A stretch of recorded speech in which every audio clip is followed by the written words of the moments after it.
You wake up every morning knowing exactly what you'll do today. Coffee at 7:15. Same road to work, same conversations, same safe choices. And somewhere deep in your chest, there's this quiet ache, this whisper that asks, is this really living? Or are you just surviving in the most comfortable way possible? Today we're going to explore something that might shake you to your core. The philosopher Albert Camus believed that our obsession with safety isn't protecting us from danger. It's protecting us from life itself. Most of us have been taught that security equals happiness, that the good life is the predictable life. We build walls around ourselves, not just physical ones, but emotional and psychological fortresses designed to keep uncertainty at bay. We choose the familiar job over the dream opportunity. We stay in relationships that feel safe rather than ones that ignite us. We construct entire identities around avoiding the very experiences that could transform us. This isn't wisdom. This is fear masquerading as maturity. The cruel irony is that in our desperate attempt to avoid suffering, we guarantee ourselves a different kind of pain. The pain of unlived potential. The ache of dreams deferred. The slow erosion of the soul that happens when we mistake comfort for contentment. Camus understood this paradox intimately.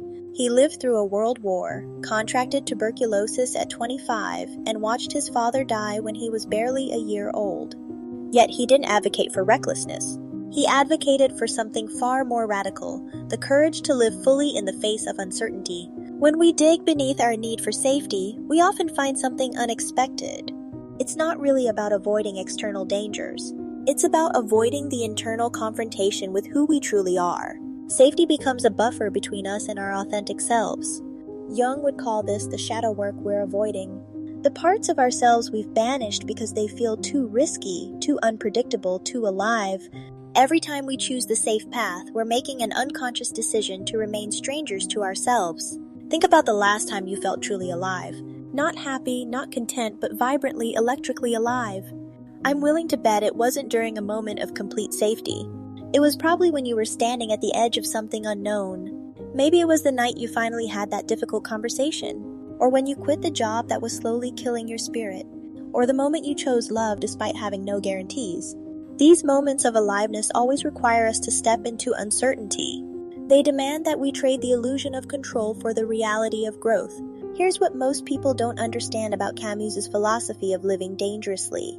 He wasn't encouraging physical recklessness or self-destructive behavior. He was pointing towards something far more profound. The danger of being fully present to your own existence. The danger of feeling everything deeply. The danger of caring about things that matter even when they can break your heart. The danger of becoming who you actually are instead of who you think you should be. There's a moment in every person's life when they realize they've been living in a cage of their own making. The bars aren't made of steel. They're made of shoulds and shouldn'ts, of other people's expectations, of fears dressed up as practical concerns.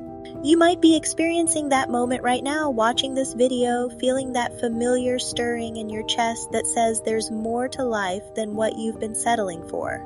This recognition is both terrifying and liberating. It's the beginning of what Camus called the absurd awakening. The absurd in Camus' philosophy isn't something negative. It's the recognition that life has no predetermined meaning, no script we're supposed to follow, no guaranteed outcomes for good behavior. This realization could lead to despair, but Camus suggested it could lead to freedom instead. When you truly accept that there are no guarantees, that safety is largely an illusion, something remarkable happens. You become free to create your own meaning. Free to take risks that align with your deepest values rather than your deepest fears. Living dangerously doesn't mean jumping out of airplanes or making reckless financial decisions. It means having the courage to be vulnerable in your relationships. It means pursuing work that fulfills you even if it pays less. It means saying yes to experiences that scare you and no to ones that diminish you. It means choosing growth over comfort, authenticity over approval, aliveness over safety. These are the most dangerous choices you can make because they require you to face the fundamental uncertainty of existence without the armor of false security. If you're feeling called to explore these ideas more deeply, to really examine the places where you've chosen safety over authenticity, I want to share something beautiful with you. There's an author named Gary Nguyen who has been exploring these themes of authentic living and self-discovery in her work. At just 29, Living in Silicon Valley, she's already published 13 books in Vietnam since she was 17, including novels, short stories, and personal essays that dive deep into the human experience. You can find some of her works on Amazon, including Just Hear Me Out and a luxury item called Me. These books offer a continuation of the journey we're on today, providing relatable wisdom and intimate reflections that can guide you as you navigate your own path toward more dangerous, more authentic living. They're available now and could be the perfect companion to the inner work you're being called to do. The transformation begins with a simple recognition: you are already living dangerously. Every day you wake up in a body that will eventually fail, in a world full of uncertainty, surrounded by people who will one day be gone. The question isn't whether life is dangerous.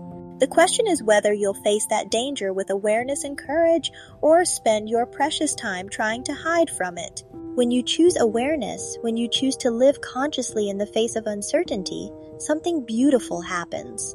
You stop waiting for permission to live your real life. This shift changes everything. Your relationships become deeper because you're no longer hiding behind the mask of who you think you should be. Your work becomes more meaningful because you're guided by your authentic values rather than external expectations. Your daily experience becomes richer because you're no longer sleepwalking through your own existence. You start making decisions from a place of aliveness rather than fear. You begin to see obstacles as opportunities for growth rather than threats to your security. The path of living dangerously is ultimately a path of love. Love for yourself as you truly are, not as you think you should be. Love for others in their full humanity, not just the safe parts they show you. Love for life itself with all its uncertainty and beauty and pain. Camus knew that this kind of love requires tremendous courage. It asks you to open your heart knowing it will be broken. It asks you to care deeply knowing you might lose what you care about. It asks you to hope without guarantees. But here's the secret that makes it all worthwhile. When you live this way, when you choose aliveness over safety, you discover something extraordinary. You realize that you're not just surviving your life, you're creating it. Every dangerous choice to be authentic, every risk taken in service of growth, every moment of vulnerability becomes a brushstroke in the masterpiece of your existence. You become the author of your own story rather than a passive character in someone else's script. As we come to the end of our time together today, I want you to sit with this question. What would you do if you knew that safety was an illusion anyway? What risks would you take? What conversations would you have? What dreams would you pursue? The answers to these questions are pointing you toward your most authentic life. They're showing you where you've been playing it safe and where you're being called to live more dangerously. If this exploration has resonated with something deep within you, I invite you to continue this conversation. Share in the comments below one area of your life where you've been choosing safety over authenticity. What would it look like to live more dangerously in that area? Your sharing might be exactly what someone else needs to hear. And if you're ready to dive even deeper into these questions of authentic living, consider subscribing for more reflections on the art of being fully human in an uncertain world. Until next time, remember that your willingness to live dangerously isn't recklessness. It's the most courageous thing you can do.